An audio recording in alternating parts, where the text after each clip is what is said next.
నమస్కారం, వార్తలకి స్వాగతం. ఈనాటి ముఖ్యాంశాలు.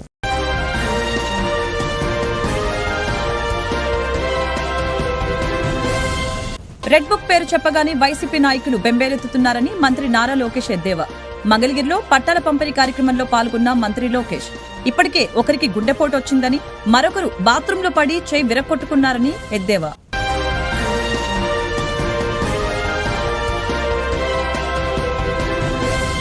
పాస్టర్ పగడాల ప్రవీణ్ మరణంపై సిపిఐ విచారణ జరిపించాలని ప్రజాశాంతి పార్టీ వ్యవస్థాపకుడు కేఏ పాల్ డిమాండ్.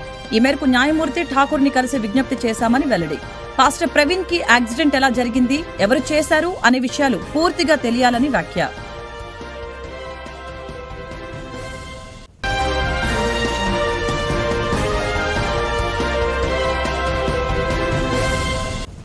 అన్ని వర్గాల ప్రజలకి అన్ని వేళలా అండగా ఉన్న నాయకుడు ముఖ్యమంత్రి చంద్రబాబు నాయుడు అని తూర్పు ఎమ్మెల్యే గద్దె రామ్మోహన్ వెల్లడి. వక్ఫ్ బోర్డు యాక్ట్ సవరణ పట్ల ముస్లిం సోదరులు ఆందోళన చెందవలసిన అవసరం లేదన్న ఎమ్మెల్యే. అనేక విషయాల్లో ముస్లింలకు అండగా నిలబడిన చరిత్ర తెలుగుదేశం పార్టీకి ఉందని వ్యాఖ్య.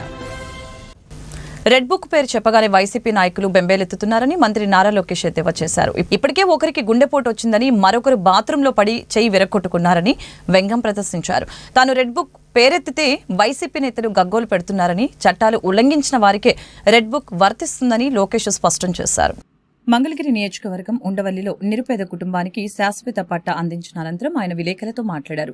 గత ప్రభుత్వం రాజారెడ్డి రాజ్యాంగాన్ని అమలు చేస్తుందని, తాము అంబేద్కర్ రాజ్యాంగాన్ని అమలు చేస్తున్నామని చెప్పారు. తాము ప్రతిపక్ష నేత ఇంటి గేటుకి తాళ్లు కట్టలేదని, తప్పుడు కేసులు బనాయించడం లేదని వ్యాఖ్యానించారు. కనిగిరి అసెంబ్లీ నియోజకవర్గంలో 35,000 మంది ప్రజలు దేశవ్యాప్తంగా వివిధ ప్రాంతాలకు పొట్టచేత పట్టుకుని వలసలు వెళ్లారని అన్నారు.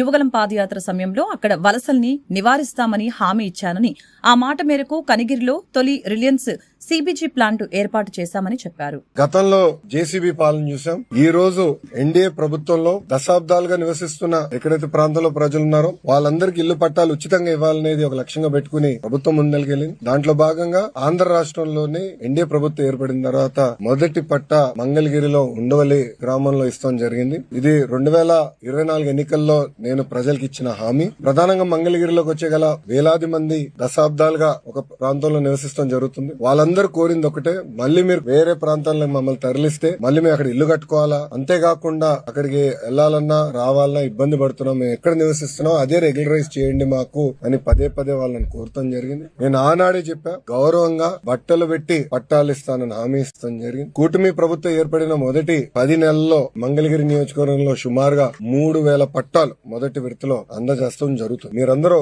ఒక్కసారి చూస్తే 2019 నుంచి నేను ఇక్కడ మంగళగిరిలో పోటీ చేశాను. 5,300 ఓట్ల మెజారిటీతో ఓడిపోతాం జరిగింది. మొదటి రోజు బాధ కలిగింది, కానీ రెండో రోజు నుంచి నాకు కసి పెరిగింది. ఓడిపోయిన దగ్గరనే కష్టపడాలి, ప్రజల మనసు తిరిగి గెలుచుకోవాలి, ప్రజల కోసం అహర్నిశలు సేవ చేయాల లక్ష్యంతో నేను పనిచేస్తాం జరిగింది. 2019 నుంచి 24 వరకు సొంత నిధులు ఖర్చు పెట్టి దాదాపు 26 సంక్షేమ అభివృద్ధి కార్యక్రమాలు మంగళగిరి ప్రజల కోసం నేను చేస్తాం జరిగింది. ఒక పక్కన వాళ్ళ ఆరోగ్యం కానివ్వండి, ఆరోగ్యం కోసం ఎన్టీఆర్ సంజీవిని పేరుతో తాడిపల్లిలో క్లినిక్, మంగళగిరిలో క్లినిక్, దుగ్గిరాలకి ఒక మొబైల్ క్లినిక్ కూడా నేను ఏర్పాటు చేస్తాం. దాంట్లో ఉచితంగా ముందలు ఇప్పుడు కూడా అందజేస్తున్నాం. ఊర్లో ఎవరైనా పెళ్లి జరిగితే వాళ్ళకి బట్టలు పెట్టే బాధ్యత మేము తీసుకున్నాం. ఇంతేకాకుండా గత ప్రభుత్వం తాగునీరు కనీసం వాటర్ ట్యాంకర్ ఇచ్చే పరిస్థితి లేకుండా పోయింది. వాటర్ ట్యాంకర్లు పెట్టి ఉచితంగా నీరు కూడా అందిస్తాం జరిగింది. వర్షాకాలం వస్తే కొన్ని ఏరియాలో గత ప్రభుత్వం కొంచెం డస్ట్ వేసేదానికి లేదంటే గ్రావెల్ పోసేదానికి కూడా ఇబ్బంది పడితే అది కూడా చేస్తాం జరిగింది. కోవిడ్ వచ్చినప్పుడు ఆక్సిజన్ అందజేస్తాం, టెలిమెడిసిన్ కానివ్వండి, ఇదంతా చేసుకుంటా వచ్చాం.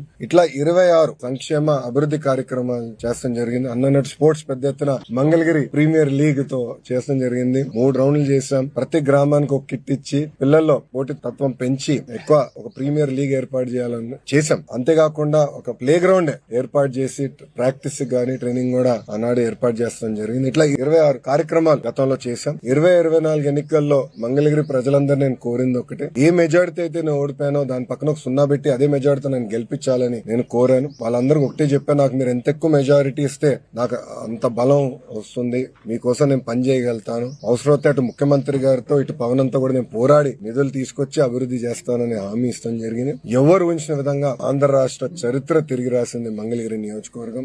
పాస్టర్ పగడాల ప్రవీణ్ మరణంపై సిపిఐ విచారణ జరిపించాలని ప్రజాశాంతి పార్టీ వ్యవస్థాపకుడు కేఏ పాల్ డిమాండ్ చేశారు. ఈ మేరకు న్యాయమూర్తి ఠాకూర్ ని కలిసి విజ్ఞప్తి చేశామని తెలిపారు. పాస్టర్ ప్రవీణ్ కి యాక్సిడెంట్ ఎలా జరిగింది, ఎవరు చేశారు అనే విషయాలు పూర్తిగా తెలియాలని అన్నారు. రాష్ట్ర వ్యాప్తంగా క్రైస్తవులపై ఎందుకు దాడులు జరుగుతున్నాయో తెలియాలని చెప్పారు. ప్రవీణ్ కి సంబంధించిన సీసీటీవీ ఫుటేజ్ ని సురక్షితంగా ఉంచాలని ఆయన కోరారు. అష్ట ప్రవీణ్ పోస్టుమార్టం రిపోర్టు వెంటనే ఇవ్వాలంటూ పాల్ కోరారు. అలాగని క్రైస్తవ మందిరాల వివరాలని పవన్ కళ్యాణ్ కోరిన మాట నిజమా కాదా అని ఆయన ప్రశ్నించారు. అన్ని వర్గాల ప్రజలకి అన్ని వేళలా అండగా ఉన్న నాయకుడు ఆంధ్రప్రదేశ్ రాష్ట్ర ముఖ్యమంత్రి నారా చంద్రబాబు నాయుడు అని తూర్పు ఎమ్మెల్యే గద్దె రామ్మోహన్ తెలిపారు. వక్ఫ్ బోర్డు యాక్ట్ సవరణ పట్ల ముస్లిం సోదరులు ఆందోళన చెందవలసిన అవసరం లేదని, అనేక విషయాల్లో ముస్లింలకు అండగా నిలబడిన చరిత్ర తెలుగుదేశం పార్టీకి ఉందని ఆయన గుర్తు చేశారు. నారా చంద్రబాబు నాయుడు గారు తన పార్లమెంట్ సభ్యుల ద్వారా తన ద్వారా బీజేపీ పార్టీకి చెప్పి వాళ్ళ హక్కుల పరిరక్షణే మా జయం అని చెప్పి మరొకసారి నిరూపించుకోవడం జరిగింది. ఇవాళ తెలుగుదేశం పార్టీ పుట్టిన దగ్గర నుంచి కూడా ముస్లింల అభివృద్ధి కోసం ఆనాడు 1982లో మత కల్లోలాల నుంచి హైదరాబాద్ నగరం కాపాడినట్టే, తర్వాత అనేక సార్లు ముస్లిం సోదరుల అభివృద్ధి కోసం అనేకమైన సంక్షేమ కార్యక్రమాలు ఏర్పాటు చేసినట్టే ఈ రోజున ముస్లిమ్స్ అంతా కూడా ఆందోళన చెందిన బిల్లు. భారతదేశంలో ఉన్న ప్రతి ఒక్క ముస్లిం కూడా భారతీయ జనతా పార్టీ మా మీద దాడి చేస్తుందనే ఫీలింగ్తో భయం పొందిన సందర్భంలో వాటన్నిటికీ అడ్డకట్టగా నారా చంద్రబాబు నాయుడు గారు ఏదైతే ఆ కమిటీలో అన్య మతస్థులు అంటే ముస్లిం కాని వారిని ఇద్దరు కమిటీలో వేస్తారని చెప్పి వచ్చిన సూచనని దాన్ని తిప్పికొట్టిన సంగతి కానివ్వండి, ఎవరైతే అన్యాక్రాంతం అవుతున్న ఆస్తుల్ని అన్యాక్రాంతం చేసిన వాళ్ళకి ఇచ్చేయాలని ఆలోచిస్తున్నారని చెప్పి అనుకున్న ముస్లిం సోదరులందరూ కూడా అలాంటి అవకాశం లేని విధంగా ఏదైతే వాళ్ళు బిల్లు వచ్చిన రోజు నుంచి అన్ని రికార్డులు పర్ఫెక్ట్గా ఉండాలి, పాత వాటికి 1954 ముందున్న ఆస్తులు కాకుండా 1954 చట్టం వచ్చిన తర్వాత అన్ని ఆస్తులకు ఉండాలని చెప్పి చాలా వరకు ముస్లిం సోదరులు భయపడినట్టు కాకుండా ఇది ఆస్తులు రక్షించడానికి లేకపోతే ఇక్కడ ఒక క్రమమైన విధానం తీసుకురావడానికి చేసినట్టుగా వాళ్ళు భయపడిన విషయాలన్నీ కూడా అమెండ్మెంట్ ద్వారా రద్దుపరిచిన ఘనత నారా చంద్రబాబు నాయుడు గారిది. అదేవిధంగా మన తెలుగుదేశం పార్టీ పార్లమెంట్ సభ్యులు. కూటమి ప్రభుత్వం నిత్యం కూడా మన భారతదేశంలో ఉన్న వారి యొక్క సౌకర్యాలు వాళ్ళకి అన్ని హక్కులు కల్పించాలని, వాళ్ళు ఏ మతమైనా సరే వాళ్ళందరినీ మన పౌరులుగా కాపాడుకోవాలని చెప్పి ఉద్దేశంతో ఆ యొక్క బిల్లు ఉంది. దాంట్లో ఇంకా చిన్న చిన్న లోపాలు ఏమన్నా కూడా ఇంప్లిమెంట్ చేసేది రాష్ట్రం కాబట్టి నారా చంద్రబాబు నాయుడు గారి నాయకత్వంలో ముస్లిం యొక్క మనోభావాలు ఒక్కటి కూడా దెబ్బతినకుండా నేను అడ్డుకుంటానని చెప్పి ఆయన ధైర్యంగా చెప్పి ఇవాళ నిలబడి అనేకమైన కార్యక్రమాలకు అమెండ్మెంట్ తీసుకొచ్చిన ఘనత తెలుగుదేశం పార్టీ కూటమిది. అదేవిధంగా దానికి జనసేన అదేవిధంగా బీజేపీ వీళ్ళందరూ కూడా ఈయన నారా చంద్రబాబు నాయుడు గారు చేసిన సూచనలకి అంగీకరించినందుకు కూటమి నాయకులందరూ కూడా మనస్ఫూర్తి కృతజ్ఞతలు తెలియజేస్తూ నిరంతరం ఏ ఒక్క ప్రజలు ఇబ్బంది పడకూడదు, మన స్వార్థం కోసం రాజకీయాలు రెచ్చగొట్టకూడదనే పద్ధతిలో ముందుకు వెళ్తున్నారు చంద్రబాబు నాయుడు గారు మరొకసారి కృతజ్ఞత తెలియజేస్తూ ఎల్లవేళలా కూడా ముస్లిం సోదరులు కానీ క్రైస్తవ సోదరులు కానీ లేదా ఇతర మతస్థులు కానీ అన్ని మతాలని సమాన దృష్టితో చూసే వ్యక్తి నారా చంద్రబాబు నాయుడు గారు. అందరినీ కాపాడుకోవాల్సిన బాధ్యత తెలుగుదేశం పార్టీ మీద ఉందని చెప్పే వ్యక్తి నారా చంద్రబాబు నాయుడు గారు. అలాంటి నారా చంద్రబాబు నాయుడు గారి నాయకత్వంలో ఈ రాష్ట్రంలో అన్నీ కూడా చక్కగా ముందుకు వెళ్తాయని మనసారా ఆశిస్తూ మీ ద్వారా ప్రజలకి ఎప్పుడు కూడా తెలుగుదేశం పార్టీ మీకు అండగా ఉంటుందని తెలియజేస్తున్నాం. అందరికీ నమస్కారం. ప్రతిరోజు పర్యటనలో భాగంగా ఈ రోజున స్థానిక 6వ డివిజన్లో మన తూర్పు నియోజకవర్గ శాసనసభ్యులు గద్దె రామ్మోహన్ గారు పర్యటించడం జరిగింది. ఈ రోజున ప్రతి ఇంట్లో కూడా ఒక్కొక్క సమస్య ఉంది. చాలామందికి రేషన్ కార్డులు లేవు. రేషన్ కార్డు ఉంటేనే పెన్షన్ వస్తున్న చిన్న అవగాహన కూడా లేకుండా ఉన్నారు. వాళ్ళందరికీ వివరంగా చెప్పి రేపు మే నెల 1వ తారీఖున రేషన్ కార్డు పెట్టుకోవడానికి అవకాశం ఉండిద్ది. అలాగే స్మార్ట్ కార్డులు ఇస్తారని చెప్పి నిన్నే పౌర సరఫరాల శాఖ మంత్రి గారు నాదెండ్ల మనోహర్ గారు చెప్పడం జరిగింది. ఈ అవకాశాన్ని అందరూ సద్వినియోగం చేసుకోవాలి. ఎవరైనా రేషన్ కార్డులు చేర్చాలన్నా తీసేయాలన్నా కొత్తగా పెళ్ళైన వాళ్ళు పెట్టుకోవాలన్నా రేపు 1వ తారీఖు నుంచి ఈ అవకాశాన్ని వినియోగించవలసిందిగా కోరుచున్నాం. గత 5 ఏళ్ళలో ఒక్క వ్యక్తికి కూడా రేషన్ కార్డు ఇచ్చిన పాపం లేదు, ఒక వ్యక్తిని కూడా యాడ్ చేసిన పాపం లేదు. ఈ రోజున అవి లేకపోవడం వల్ల ప్రభుత్వ పథకాలు చాలామందికి ఈ ఎన్డీఏ ప్రభుత్వం వచ్చిన తర్వాత అవకాశం ఉన్నా కూడా పెట్టుకోవడానికి అవకాశం లేకుండా పోయింది వాళ్ళకి. వాళ్ళందరికీ ఈరోజు చెప్పడం జరిగింది. మా ఎమ్మెల్యే గారు ప్రతి ఒక్కరి దగ్గర ఫోన్ నెంబర్ తీసుకొని వాళ్ళకి ప్రాబ్లం క్లియర్ చేసి మళ్ళీ నాకు తెలియజేయాలని చెప్పారు. ఇక్కడ 6వ డివిజన్లో కూడా పార్టీ ఆఫీస్లో మా దగ్గరకు వచ్చిన ప్రతి ఒక్కరిది కూడా నెంబర్ తీసుకొని వాళ్ళ ప్రాబ్లం క్లియర్ చేయడం జరుగుతుంది. ఈ రోజున ఎమ్మెల్యే గారు చెప్పినట్టు డోర్ టు డోర్ తిరిగి ప్రతి ఒక్కరి సమస్యను కూడా క్లియర్ చేసే వరకు మేము తిరుగుతూ ఉంటామని చెప్పి పర్యటిస్తామని చెప్పి సందర్భంగా తెలియజేస్తూ, అలాగే ఈ రోజున నిరుపేద కార్యకర్తలకి 5గురికి జీవనోపాధి నిమిత్తం టిఫిన్ బండి 1, తోపుడు బళ్ళు 2, ప్లాట్ఫామ్ రిక్షా, బాలమ్మ అనే ముసలావిడికి బడ్డీ కొట్టి ఇవ్వడం జరిగింది. దాదాపుగా ₹1,00,000 పైగా ఈ రోజున ఈ బళ్ళు నిమిత్తం ఖర్చు చేశారు ఎమ్మెల్యే గారు. ఆయన చేసిన ఈ కార్యక్రమానికి ఆయనకి మనస్ఫూర్తిగా ధన్యవాదాలు తెలియజేస్తూ, ఆయన చేసిన అన్నిటి కూడా శుభ్రంగా ఉపయోగించుకోవాలి కానీ దాన్ని మిస్యూజ్ చేయొద్దని చెప్పి సందర్భంగా తెలియజేస్తూ ముగిస్తున్నాయి. ఇంతవరకు నగరపాలక సంస్థ ఆధ్వర్యంలో గుంటూరులో స్విమ్మింగ్ పూల్ అందుబాటులోకి వచ్చింది. ఈ మేరకు 25 లక్షల వ్యయంతో ఆధునీకరించిన స్విమ్మింగ్ పూల్ ని ఎమ్మెల్యే గల్లా మాధవి, మేయర్ షేక్ సజిలా ముఖ్య అతిథులుగా హాజరై ప్రారంభించారు. కార్యక్రమంలో స్థానిక కార్పొరేటర్ వరప్రసాద్, మున్సిపల్ అధికారులు పాల్గొన్నారు. వేసవి కాలంలో స్విమ్మింగ్ పూల్ ని ప్రజలకు అందుబాటులో తెచ్చేందుకు ఆధునీకరించడం జరిగిందని ఎమ్మెల్యే, మేయర్ తెలియజేశారు. స్విమ్మింగ్ చేయడం ద్వారా శారీరకంగా, మానసికంగా ఆరోగ్యంగా ఉండవచ్చని చెప్పారు. 7-8 దాకా కూడా ఈ యొక్క అవకాశం ఇక్కడ అందరికీ అందుబాటులో ఉంటుంది. కాబట్టి ప్రజలందరూ కూడా దీన్ని సద్వినియోగం చేసుకోవాలి. చాలా ఫాస్ట్గా దీన్ని వర్క్స్ పూర్తి చేసిన ఇంజనీరింగ్ డిపార్ట్మెంట్ వాళ్ళకు కూడా ప్రత్యేక కృతజ్ఞతలు. అదేవిధంగా వీరంటి వరప్రసాద్ గారికి కూడా ప్రత్యేకమైన కృతజ్ఞతలు చెప్తూ ఉన్నాము. ఫాస్ట్గా వర్క్స్ చేసి అత్యంత తొందరగా అందుబాటులోకి తెచ్చిన మన సిబ్బందికి కూడా ప్రత్యేకమైన కృతజ్ఞతలు. ఎమ్మెల్యే మాధవి గారి ఆధ్వర్యంలో మరియు కార్పొరేటర్ గారి ఆధ్వర్యంలో ఈరోజు స్విమ్మింగ్ పూల్ని ప్రారంభించడం జరిగింది.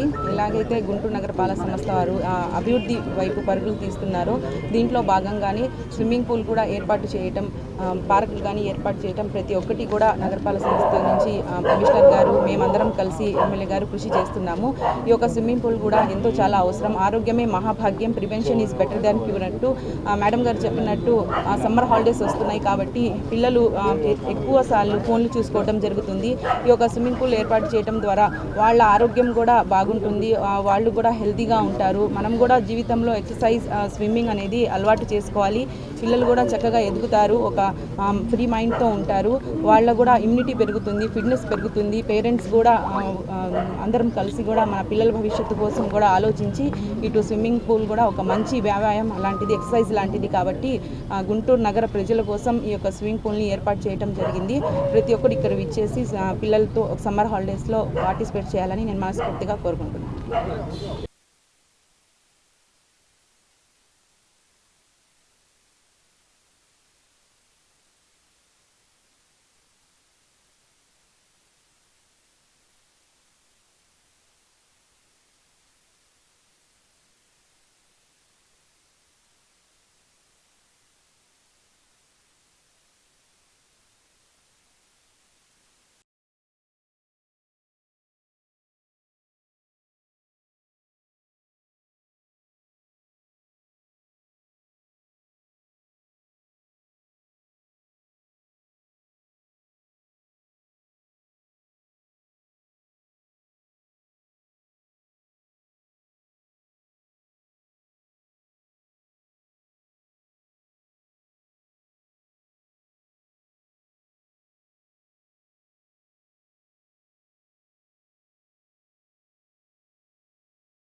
పారిశుద్ధ్య కార్మికుల పట్ల నగరపాలక సంస్థ కమిషనర్ పులి శ్రీనివాసులు వేధింపులకి పాల్పడుతున్నారని municipal sanitation contract workers union ఆరోపించింది.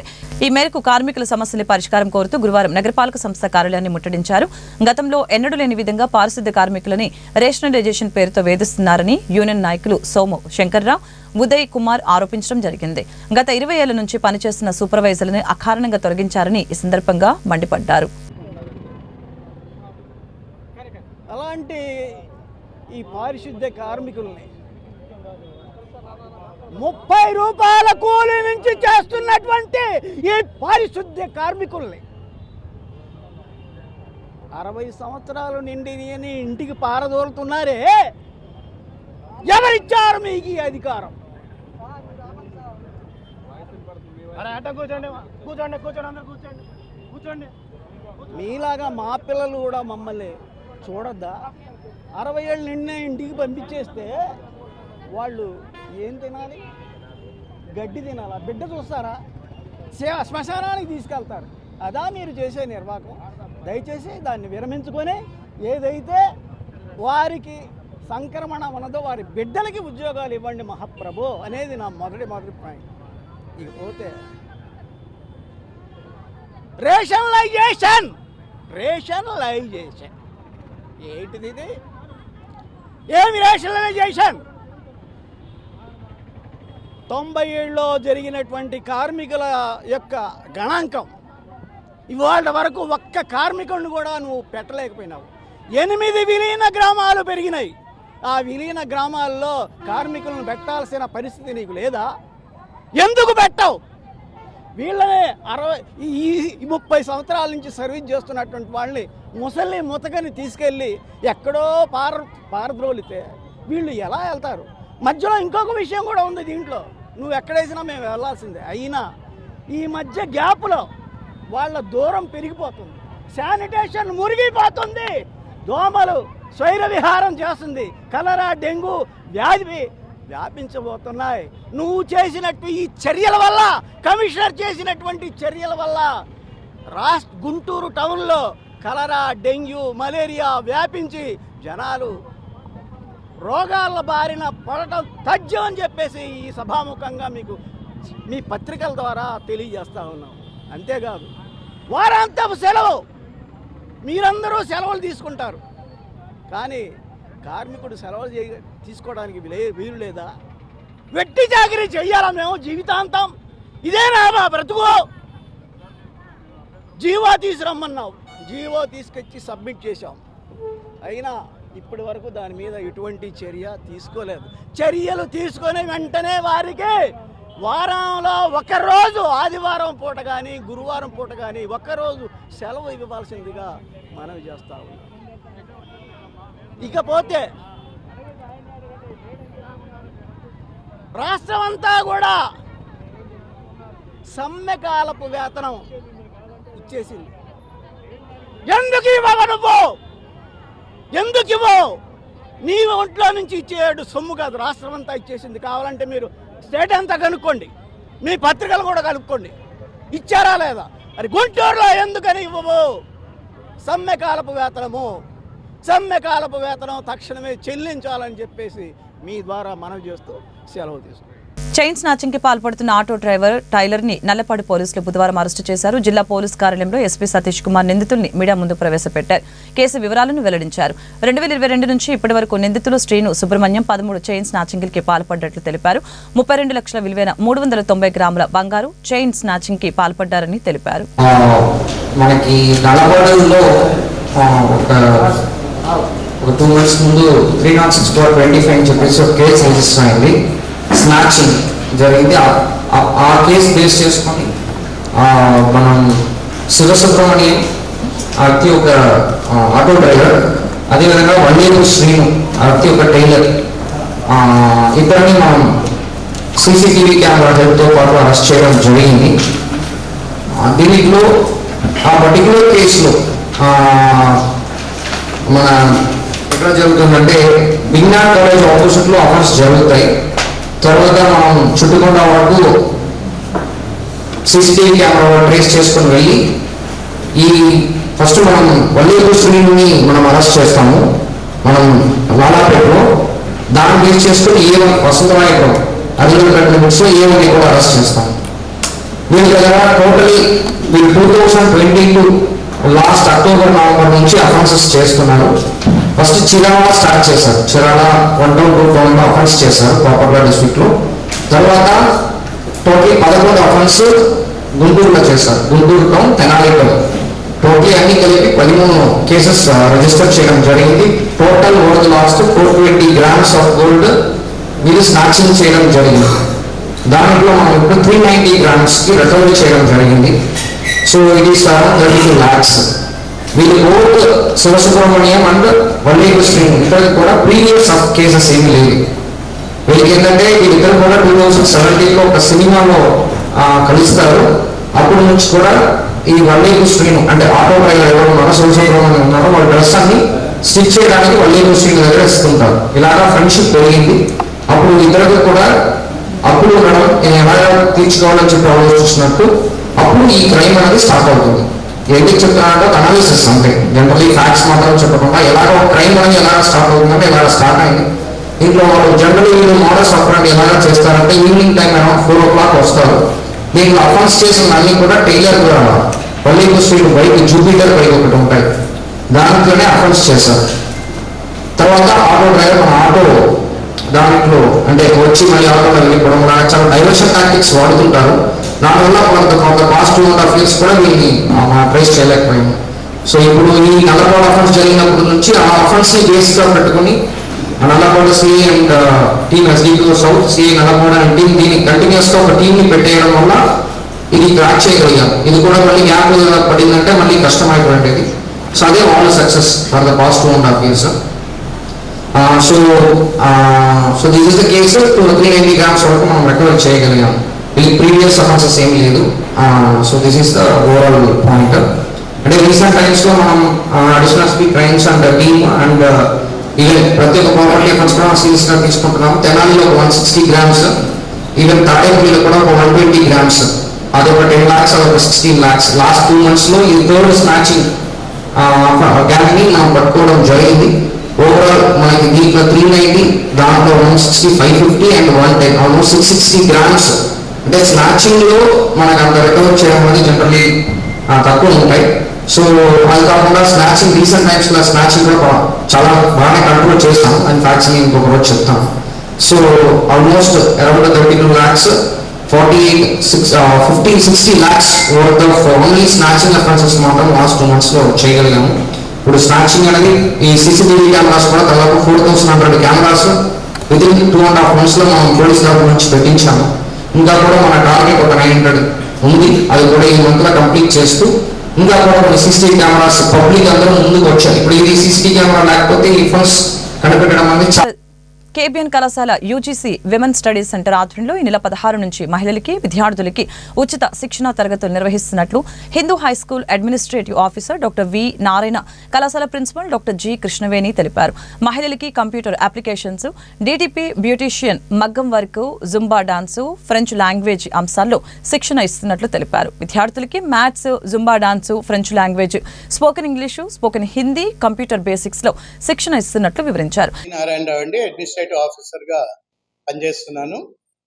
మరి కేబిఎన్ కాలేజీలో 2006 సంవత్సరం నుంచి కూడా మహిళలు వాళ్ళ కాళ్ళ మీద వాళ్ళు ఆధారపడి ఎంతో కొంత కుటుంబానికి ఆదాయాన్ని సంపాదించే పద్ధతిలో సహకారం అందించాలనేటువంటి ఉద్దేశంతో కేబిఎన్ కళాశాల యాజమాన్యం ఈ మహిళలందరికీ కూడా మరి సమ్మర్లో 50 రోజుల పాటు ఈ శిక్షణా తరగతులు, వివిధ కోర్సులో శిక్షణా తరగతులు అనేవి నిర్వహించడం జరుగుతూ ఉంది.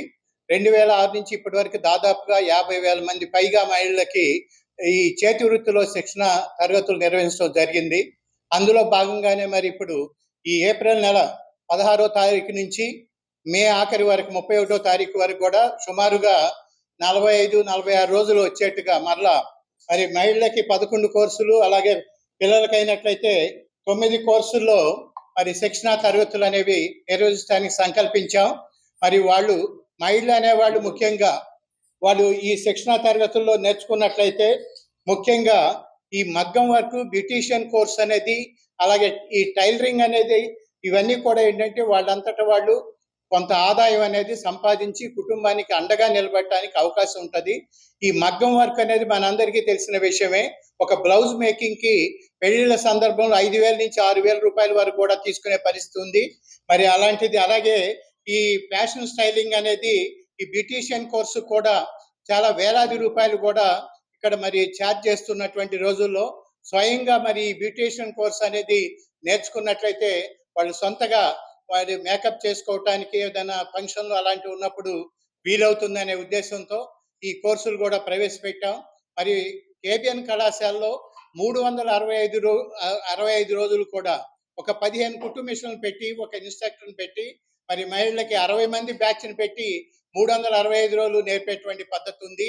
అదేవిధంగా స్కూటీ అనేది 15 స్కూటీలతో మరి 2 కోచెస్ని పెట్టి ఉదయం సాయంత్రం కూడా వేలాది మందికి ప్రతిరోజు మరి వందలాది మంది నేర్చుకుంటున్నారు. ఇది కూడా గత 15-20 సంవత్సరాల నుంచి వేలాది మందికి ఈ డ్రైవింగ్ అనేది, మహిళలకి డ్రైవింగ్ అనేది కంపల్సరీగా ఉండాలి అనేది ఆ మేనేజ్మెంట్ యొక్క ఆకాంక్ష. దానికి అనుగుణంగానే మరి వందలాది మందికి తర్ఫీదు ఇస్తూ ఎప్పుడు కూడా కంప్లీట్గా మరి 15 రోజుల నుంచి 20 రోజులు ఒక మహిళ నేర్చుకున్నట్లయితే పర్ఫెక్ట్గా స్కూటీ డ్రైవింగ్ రావటం జరుగుతుంది. మరి మహిళలకి ఈ విధంగా అలాగే 20 సంవత్సరాల నుంచి కూడా కరాటే కోచింగ్లో శిక్షణ కార్యక్రమం కూడా ఉదయము సాయంత్రం కూడా కరాటే కోర్సులో శిక్షణ కార్యక్రమం కూడా ఇవ్వటం జరుగుతూ ఉంది.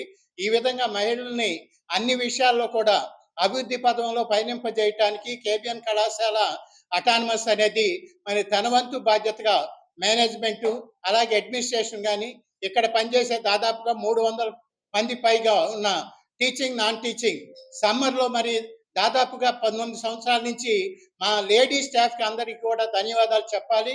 110 మందికి పైగా ఉన్న లేడీ స్టాఫ్ సమ్మర్లో ఒక్కరోజు కూడా సెలవు తీసుకోకుండా ఈ వేలాది మంది మహిళలకి అలాగే పిల్లలందరికీ కూడా మరి చేతి వృత్తిలో శిక్షణ కానీ వివిధ క్రీడాంశాల్లో శిక్షణ కానీ ఇప్పించడానికి పూర్తిగా సమ్మర్ అంతా కూడా కళాశాలలోనే ఉదయం సాయంత్రం ఉండి వాళ్ళు సమాజ సేవలో తమ వంతు బాధ్యతని నెరవేరుస్తున్నారు. మేనేజ్మెంట్ యొక్క సంకల్పాన్ని మరి వీళ్ళు తమ బాధ్యతగా తీసుకుని నెరవేరుస్తున్నందుకు మా దగ్గర పనిచేస్తున్నటువంటి మహిళా మండలందరికీ ముఖ్యంగా లేడీ స్టాఫ్ మెంబర్స్ అందరికీ కూడా యాజమాన్యం తరఫున ఈ సందర్భంగా ధన్యవాదాలు తెలియజేస్తూ 50 మంది మహిళలు అలాగే మరి విద్యార్థులు సమ్మర్ అనేది వేస్ట్ చేసుకోకుండా అనేక విషయాల్లో కంప్యూటర్లో కానీ మ్యాథ్స్లో కానీ ఆటల్లో కానీ డ్యాన్స్లో కానీ అన్ని విషయాల్లో కూడా కోర్సులు ఉన్నాయి కనుక మరి మహిళలు తల్లులందరూ కూడా తమ పిల్లల్ని వెంట పెట్టుకొచ్చి ఉదయం సాయంత్రం కూడా మరి కన్వీనియంట్ సమయాల్లో మీరు 2 కానీ 3 కానీ 4 కానీ కోర్సులు పెట్టుకోవటానికి మీరు నేర్చుకోవటానికి వీలుగా ఈ అవకాశాన్ని మేము కల్పిస్తున్నాం. దీన్ని సద్వినియోగం చేసుకోవాల్సిందిగా కేబిఎన్ కళాశాల యాజమాన్యం నుంచి కోరుతున్నాం. అందరికీ ధన్యవాదాలు. వార్తలు ముగించే ముందు ముఖ్యాంశాలు మరొకసారి.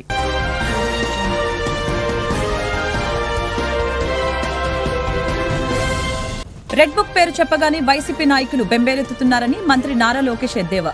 మంగళగిరిలో పట్టాల పంపిణీ కార్యక్రమంలో పాల్గొన్న మంత్రి లోకేష్ ఇప్పటికే ఒకరికి గుండెపోటు వచ్చిందని మరొకరు బాత్రూంలో పడి చేయి విరక్కొట్టుకున్నారని ఎద్దేవా.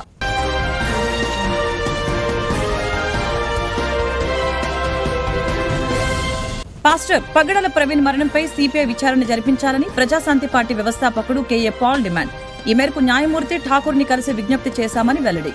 పాస్టర్ ప్రవీణ్ కి యాక్సిడెంట్ ఎలా జరిగింది, ఎవరు చేశారు అనే విషయాలు పూర్తిగా తెలియాలని వ్యాఖ్య.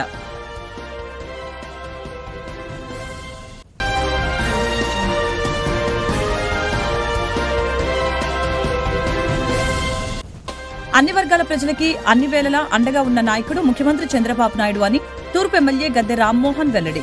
వక్ఫ్ బోర్డు యాక్ట్ సవరణ పట్ల ముస్లిం సోదరులు ఆందోళన చెందవలసిన అవసరం లేదన్న ఎమ్మెల్యే. అనేక విషయాల్లో ముస్లింలకు అండగా నిలబడిన చరిత్ర తెలుగుదేశం పార్టీకి ఉందని వ్యాఖ్య. ఈ వార్తలు ఇంతటితో సమాప్తం. మరొక బులెటిన్ మళ్ళీ కలుద్దాం. నమస్కారం.